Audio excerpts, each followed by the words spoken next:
Ngayon naman, alamin natin ang opening ng 20th Congress sa Kamara mula sa ating kasamang si Mela Lesmores ng PTV. Mela?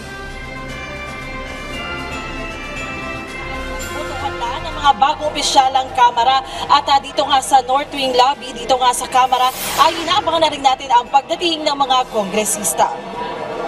Napanatili ni House Speaker Martin Romualdez ang kanyang posisyon bilang pinuno ng Kamara ngayong 20th Congress. Sa pagbubukas ng sesyon kanina, 269 ang bumoto pabor sa pagluluklok kay Romualdez, bagay na lubos na ipinagpasalamat ng House Leader. Ayon kay Romualdez, sa ilalim ng kanyang pamumuno, magsisikap sila para mas maiangat pa ang estado ng bansa at ng ating mga kababayan alinsunod sa direksyon ng administrasyon. Bukod sa House Speaker na iluklok na rin si Congressman Sandro Marcos bilang House Majority Leader. Si Quezon Representative J.J. Suarez naman itinalaga bilang House Senior Deputy Speaker. Habang para naman sa posisyon ng Minority Leader, inaabangan pa natin ngayon kung sino ang magwawagi. Sa mga puntong ito, pakinggan natin ang bahagi ng pahayag ni Speaker Romualdez. This indeed is an honor that I embrace with full awareness of the responsibility it entails, not only to this esteemed institution, but most importantly, to the Filipino people we have all sworn to serve.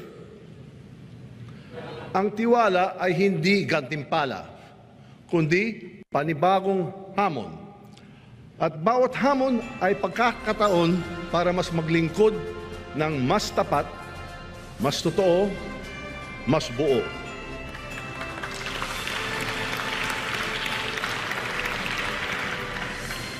As we open the 20th Congress, we build upon the foundations laid upon in the 19th, advancing reforms that bring the government closer to the people and restoring trust in this chamber as the true house of the people.